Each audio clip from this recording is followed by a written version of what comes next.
तो hi guys, मेरा नाम है doctor Utkarsh Jain. I am doing residency in ophthalmology. And सबसे पहले तो हैप्पी वैलेंटाइंस डे।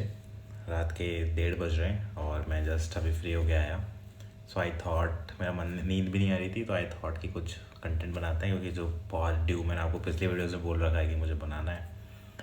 तो फर्स्ट ऑफ ऑल तो और आज के दिन बनाना इसलिए इम्पोर्टेंट था ताकि जो भी आपको मैं बताऊँ, जब भी आप आगे उसको रिकॉल करें तो आपके दिमाग में वैलेंटाइंस हिट करे, और वैलेंटाइंस पे जो मैंने बोला था वो आपको हिट करे। तो that is why I made this video.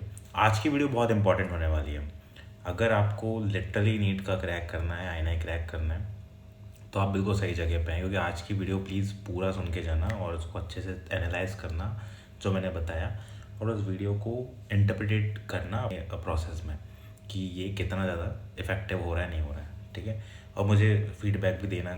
ये वो ट्रिक्स हैं जो मैंने अपने टाइम पे यूज़ करी थी और मुझे इसका काफ़ी अच्छा रिजल्ट्स मिला था। So let's not waste the time and start the video.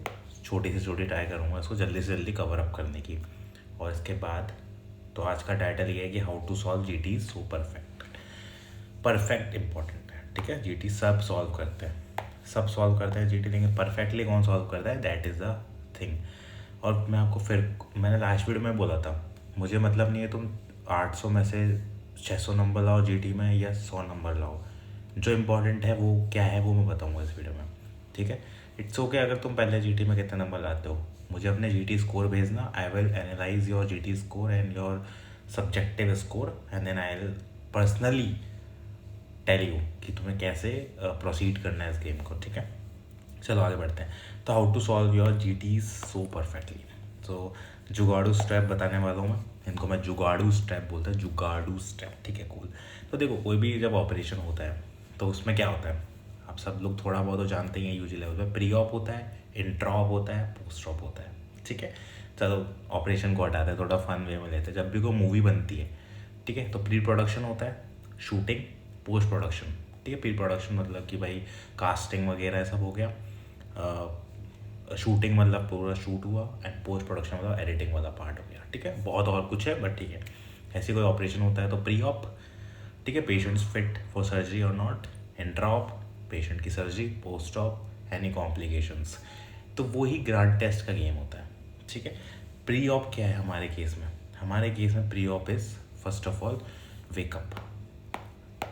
Wake up आपको हर जीटी, मैंने आपको बोला हर तीसरे दिन, every third day, every third day, every third और fourth day you have to give GT. I don't know क्या कंडीशन है तुम्हारी, तुम बाहर हो, कहीं हो, मुझे नहीं पता। मंडे को तुम जीटी दिया है तो ट्यूसडे, वेडनेसडे, थर्सडे या फ्राइडे को तुम्हें जीटी देना ही देना है, मुझे नहीं पता, ठीक है। देना ही देना है जीटी आपको, ठीक है। तो एवरी थर्ड और fourth day is your GT day, है ना। अपने कैलेंडर में मार्क कर लो उसको। जो तुम्हारा ऐप का कैलेंडर है, कुछ भी, उसको मार्क कर लो, ये जीटी जीटी जीटी होने वाला है, ठीक है, ठीक है।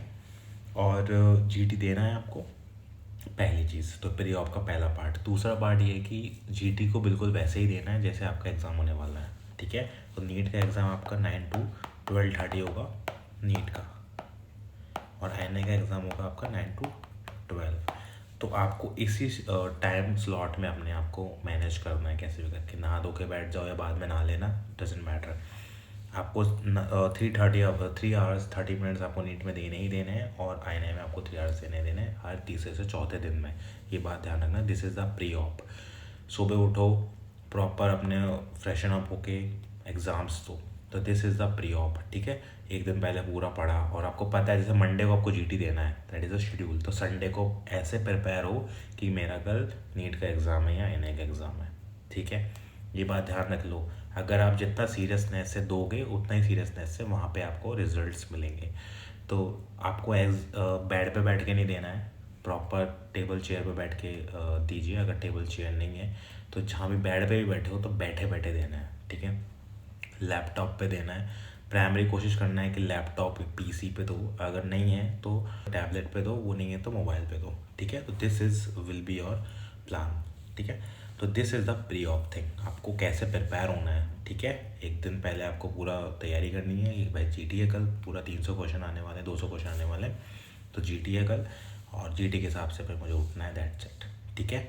नाउ सेकंड स्टेप, इंट्रॉप। इंट्रॉप क्या होता है? इंट्रॉप दैट ड्यूरिंग द एग्ज़ाम्स, ठीक है। तो during the grand test, during the grand test आपको क्या क्या करना है? तो ड्यूरिंग द ग्रांड टेस्ट आपके सामने मैं आपको बता देता हूँ क्या होता है। तो 5 सेक्शंस होते हैं एग्ज़ाम्स में, ठीक है। नीट की बात करूँ तो पहले नीट की बात कर लेते हैं। 5 sections, every sections is 42 minutes, ठीक है। 42 minute, 42 minute, 42 minute and 42 minute. Her section 42 minute का होता है और उसके अंदर होते हैं हमारे 40 क्वेश्चंस। कितने क्वेश्चन होता है? 40 questions, 40 question, 40 question, 40 question, 40 question. तो हर 42 मिनट में हमारे पास 40 क्वेश्चंस का एक सेक्शन होता है। और इसमें ये सेक्शन जब खत्म होगा, जब ये अगला खुलेगा, आपको लोगों को पता होगा ये, ठीक है। और अगर सेम आईएनआई की बात करूँ तो आईएनआई में 4 सेक्शंस होते हैं, 4 सेक्शन होते हैं आईएनआई में, है ना। 45 मिनट्स के 4 सेक्शन विथ 50 क्वेश्चंस, ठीक है। ये ध्यान रखना। अब कहानी क्या होती है इसमें? अब कहानी क्या है इसमें? कहानी इसमें ये है कि आपको ये देखना है कि मुझे 42 मिनट में 40 क्वेश्चन करने हैं। 200 मिनट में तुम्हें 210 मिनट्स में 200 क्वेश्चन नहीं करने, मुझे 42 मिनट्स में 40 क्वेश्चन करने। तो that is your mind set, ठीक है। तो आपको ड्यूरिंग द एग्ज़ाम आपको ये फोकस करना है कि मुझे ये 40 क्वेश्चन कैसे करके ग्रैब करने हैं, टॉप पे से टॉप नंबर लेके आ रहे हैं। तो पहला स्टेप आता है ना short question. Short question fix होता है कि that is investigation choice of फलाना ढिमकाना, एक्यूट पैंक्रियाटाइटिस, क्रॉनिक पैंक्रियाटाइटिस का प्राइमरी कॉज क्या है? This one. शॉर्ट क्वेश्चन आते हैं, बहुत क्लियर आते हैं, है ना। उसका क्या नाम से आपका रेटिनोब्लास्टोमा का जो ड्रग है वो कौन कौन सी होती है? विनक्रिस्टिन, VEC होता है ना, कार्बोप्लेटिन वगैरह वगैरह। और इसके अलावा CRVO, BRVO में क्या क्या फाइंडिंग होती है? टोमेटो स्प्लैश किसमें होता है? ये सब चीज़ें क्लियर, जो क्लियर शॉर्ट होता है। इमेज दे रखी है आपको, what is the diagnosis, vitreous haemorrhage, whatever, या जो भी है, मतलब, ठीक है। इस तरीके से आपको क्लियर, जो आपको इमेज देखते हैं आपके दिमाग में क्लिक हो, that is a short question. तो आपको GT की बात करूँ, GT में आपको शॉर्ट ऐसे लगाना है कि हाँ भाई, दिस इज द आंसर, ठीक है। सो educated gas is very important. इसमें हम एलिमिनेशन करते हैं हम ऑप्शंस का, क्या नहीं हो सकता। 4 में से एक तो बिल्कुल फुद्दू ऑप्शन होता है जो बिल्कुल ही नहीं होता। 3 में से थोड़ा डाउट होता है, 3 में से भी अगर आप थोड़ा सा और आपके दिमाग में आएगा ये टॉपिक मेरा पढ़ा हुआ है, ये वहाँ से आया हुआ है, तो 2 फर्स्ट है लास्ट, A और B, A और C, वहाँ पे थोड़ा सा रिस्क खेलना होता है। And that is the risk management. You have to take a risk. तुम्हें लग रहा है कि हाँ मैं सही सोच रहा हूँ, then this is the short, this is the option, ठीक है। प्राइमरी जो भी दिमाग में आए वो तुम्हारा गट फीलिंग है, वही तुम्हारा गेम है, ठीक है। And last is skip. नहीं हो रहा, skip. Most important thing is skip. कोई बात नहीं, स्किप। GT में तुम स्किप कर सकते हो, ज़्यादा स्किप करके देखो और रिस्क खेल के देखो। तो प्लान ऐसे करो कि एक GT में तुम्हें स्किप वाला गेम खेलना है, सेफ गेम खेलना है, और एक में तुम्हें एग्रेसिव खेलना है। तो प्लान ऐसे करके चलो, फिर तुम अपनी स्ट्रैटेजीज देखो कि तुम डिफेंड प्लेयर हो या फिर एग्रेसिव प्लेयर हो, ठीक है। तुम अभिषेक शर्मा हो या फिर राहुल द्रविड़ हो, ठीक है। उस तरीके से आप प्लान करें। चेतेश्वर पुजारा, सॉरी, राहुल द्रविड़ बच्चा खेलता है, एग्रेसिव था। तुम चेतेश्वर पुजारा टाइप बंदे हो या फिर वीरेंद्र सहवाग टाइप के बंदे हो, ठीक है। हाँ, ठीक है। आजकल की जनरेशन में बैठ लिया, पुराने वाले बढ़िया बैठ गया अपना, चलो कूल। तो दिस इज़ द थिंग कि तुम्हें थोड़ा बहुत शॉर्ट आएंगे कि भाई ठीक है, this is the answer, okay. Second आता है elimination of the options. Eliminate करके चलो, उल्टा चलो, सीधा मत चलो, उल्टा। शॉर्ट में तुम सीधा चल रहे हो, ठीक है। इसका आंसर ये होता है, this is the thing. Elimination में तुम उल्टा चलो, ये क्वेश्चन है, ठीक है, ये नहीं हो सकता, ये नहीं हो सकता, ये नहीं हो सकता, ये हो सकता है। And third is skip. फिर थर्ड ऑप्शन आता है आपका, थर्ड पार्ट आता है मेन, पोस्ट टेस्ट। देखो, तुम्हारा पेपर कैसा भी हो, I don't care, GT 200 question end of the day तुम्हें वो आने चाहिए, मुझे कुछ भी नहीं पता है। जो 200 क्वेश्चन तुमने सही किए हैं, गलत किए हैं, स्किप किए हैं, वो तुमको एंड ऑफ द डे आने चाहिए। And that is the post op is very much important step यही है, और कुछ नहीं है GT में, ठीक है। तो knowledge, syllabus, confusion and gas. तो अब तुम अपनी शॉर्ट जो तुमने ऑप्शन लगाए, अब उसमें देखो तुम्हारी नॉलेज कितना था। क्या तुमने जो सोचा था वही है? तो ठीक है, कूल। नहीं है तो प्लीज़ गेन योर नॉलेज। तो तुम्हारा शॉर्ट था, gain your knowledge first.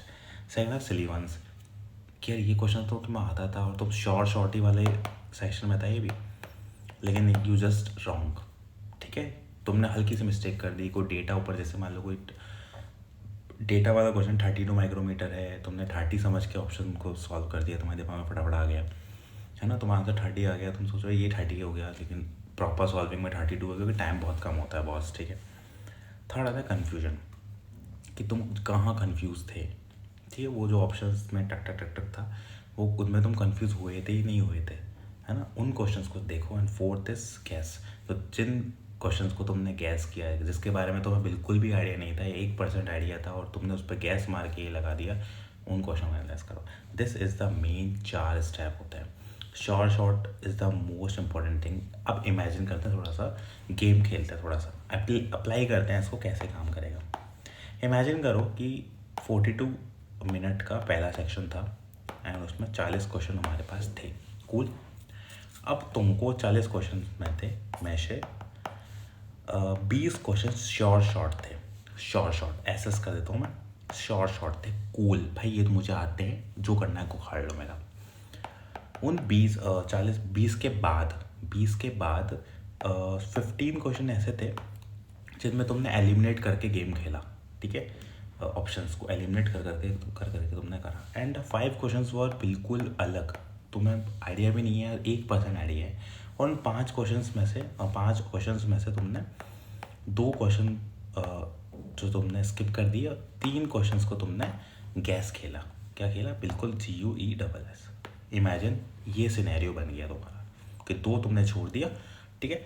15 verse eliminator और 5 वर्स बिल्कुल नेग्लिजिबल, जिसमें से ये तो गैस थे।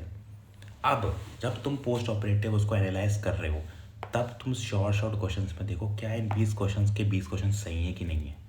अब मुझे पता है तुम्हारे नहीं होंगे 20 के 20 सही, जो तुमको शॉर्ट है वो भी नहीं सही होते। तो देन चेक योर नॉलेज, कि कहाँ तुमने नॉलेज में गलती करी, पहली चीज़। और दूसरा क्या बताया था मैंने आपको, सिलीबस, क्या तुमसे कोई सिली मिस्टेक तो नहीं हुई? वो सिली मिस्टेक हुई है तो उसको हाथों हाथ करेक्ट करो, और दैट इज़ द थिंग कि भाई ठीक है, हो गया कुल 20 में से।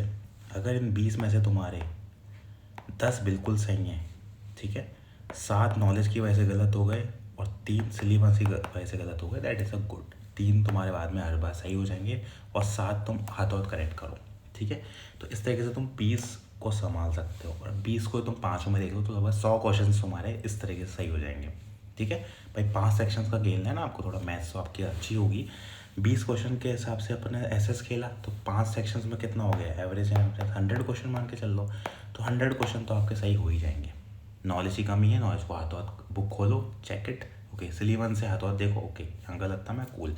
100 क्वेश्चन एनालाइज करना मुश्किल नहीं है, ठीक है, बिल्कुल भी मुश्किल नहीं है। एनालाइज बहुत जल्दी होना चाहिए। होता क्या है, साला 3.5 घंटे का जीटी होता है, 1 घंटे तुम रेस्ट करते हो, पूरा दिन 3 दिन लग जाते हैं जीटी को एनालाइज करने में। वे पढ़ें कब, जीटी कब दें, दूसरा जीटी की डेट आ जाती है, फिर एनजाइटी होती है कि जीटी ही नहीं पढ़ पा रहे, ठीक है। तो वाली चीज़ है। तो इस तरीके से आप 100 क्वेश्चन को एनालाइज जल्दी से जल्दी कर सकते हो। अब आता है एलिमिनेटर। एलिमिनेटर इज 15 क्वेश्चन है मान लो, तो 15 × 75 क्वेश्चन तुम्हारे एलिमिनेटर हो गए। एलिमिनेटर का मतलब जिसमें तुमने ऑप्शंस एलिमिनेट कर करके तुम वहाँ पहुँचे थे, ठीक है। एलिमिनेटर में 75 क्वेश्चन में से 15 की बात करते हैं, 15 क्वेश्चन में से एलिमिनेटर में कम से कम नहीं करके भी 7 क्वेश्चन तो ऐसे होते हैं जो तुम्हारे नॉलेज और सिली बेस पे ही होते हैं, ठीक है। और बाकी के 8 क्वेश्चन ऐसे होते हैं जो तुम्हारे को बिल्कुल एलिमिनेट, और टॉपिक के बारे में जो तुम सोच रहे थे वो तो बिल्कुल ही अलग है और आंसर बिल्कुल अलग है। तो दैट इज़ द थिंग जो तुम एनालाइज करनी है। तो असल में तुम एनालाइज कौन से क्वेश्चन करने, ये 40 क्वेश्चन, और ये ही क्वेश्चन हैं जो तुमको खाएंगे ध्यान रखना हर जीटी में और नीट में। ये 40 क्वेश्चन वो 40 क्वेश्चन होते हैं जो बहुत इंपॉर्टेंट होते हैं, जिनके बारे में तुमने पढ़ा ही नहीं है, या हल्का हल्का पढ़ा है, या बहुत डीप नॉलेज इनमें मांग रहा है। वो तुमने ऊपर से पढ़ लिया उसको, डीप नॉलेज मांग रहा है तुमसे और तुमको आइडिया ही नहीं है, तुम एलिमिनेट करके बैठे रहे हो, तुम्हारा कोई भी लफड़ा ही नहीं है। तो वो 40 क्वेश्चन हैं सबसे मोस्ट इंपॉर्टेंट। ये 7 क्वेश्चन मतलब 35 जो क्वेश्चन है, ये 100 के साथ ही सही होने के चांसेस के बहुत सही हो जाएंगे तुम्हारे। 100 के साथ 135 कवर हो जाएंगे तुम्हारी। ये 40 क्वेश्चन से बहुत इंपॉर्टेंट होते हैं। और ये जो बचे कुछ 5 क्वेश्चन हैं जो बिल्कुल out of the league question हैं, 5 का मतलब 25 क्वेश्चन, 5 का मतलब 25 क्वेश्चन जो हैं जो बिल्कुल आउट ऑफ द लीग हैं, तो अगर तुम्हें सेफ साइड खेलना है तो जाने दो उनको, मत करो जीटी के इन क्वेश्चंस को, बिल्कुल मत छेड़ो। इन 25 क्वेश्चंस में से भी अगर तुम 5 या 6 या 7 है ना, मिनिमम 12 क्वेश्चंस भी कवर कैसे भी कर याद रट्टा मार लेते हो, तुम्हें लगता है इंपॉर्टेंट हो सकता है, ठीक है, तो तुम याद कर लो, बाकी इट्स योर जर्नी। लेकिन तुम्हें है कुछ बच्चे जिनको है नहीं मुझे सर AIR 1 ही चाहिए, मुझे आप बताओ इनका भी ट्रिक, तो इनका भी ट्रिक है, बहुत सबका ट्रिक है अपने पास। जो आपने गैस मारे, चेक इट, तुमने गैस क्यों मारा, उन टॉपिक को पकड़ो और कौन करेक्ट। तो 15 क्वेश्चन यहाँ कवर हो गए आपके, और लास्ट के जो 10 क्वेश्चन बचे जिनके बारे में कोई आइडिया ही नहीं है तुमको, गैस जिनको तुमको छोड़ना पड़ा, तो उनको देखो क्या वो डेटाबेस क्वेश्चन थे, क्या वो नॉलेज बेस्ड क्वेश्चन थे, क्या वो डायरेक्ट 1-to-1 क्वेश्चन थे कि भैया ये जो आपकी योजना है किसने बनाई, है ना, PSM के क्वेश्चन होते हैं डायरेक्ट हिट टिक टिक 1972 ये कब आया, 1971 1974, क्या वो ये वाला क्वेश्चन था, क्या वो वैक्सीन की साइंटिस्ट का नाम पूछ रहा है, वो इस टाइप के क्वेश्चन थे। तो इनका कुछ नहीं कर सकते, उनको छोड़ देना। अगर कुछ ऐसा लगे कि इसमें पैथोजेनेसिस वाला अलग क्वेश्चन था, पैथो से था, माइक्रो से था, मेडिसिन से कुछ अलग ही कंसेप्ट आया, तो समझ के और एक बार याद कर लेना, और 5 बार GT दोगे तो ये क्वेश्चन रिपीटेबल होते ही आपको याद हो जाएंगे। अगर क्वेश्चन वैसे इन 10 में से कभी भी नीट में नहीं आएगा क्वेश्चन, नीट में कहाँ से आएंगे दाना ग्रांड टेस्ट में, जो नीट में ग्रांड टेस्ट में से जो क्वेश्चन आएंगे ना, ध्यान रख लेना, वो आएंगे इन 40 क्वेश्चन में से, इन 40 क्वेश्चन में से आएंगे, और इन 100 क्वेश्चन में से आएंगे, ध्यान रख लेना बस, ये ध्यान रख लेना बस। This is the key of the whole video. अगर नीट में कोई क्वेश्चन आएगा ना, वो इन 100 क्वेश्चन में से आएगा, या तो इन 40 क्वेश्चन में से आएगा, और कहीं से नहीं आएगा। समझ में आया आपको, नहीं आया तो बता देना, मैं एक्सप्लेन कर दूंगा थोड़ा और सिंप्लीफाइड वर्जन में नेक्स्ट वीडियो में। बाकी इससे बेस्ट, और मुझे नहीं लगता इससे आसान मैं समझा सकता था। तो GD को सॉल्व करने का एक बहुत आसान जुगाड़ू तरीका मैंने आपको बता दिया है। अगली वीडियो में PYQ की बात करूँगा, और PYQ की सीरीज़ को कंटिन्यू करूँगा। सो अभी मुझे भी नींद आ रही है। So thank you very much for listening me, and happy Valentine's day again. मज़े करो, पढ़ाई करो, और चलो बाय, गुड नाइट।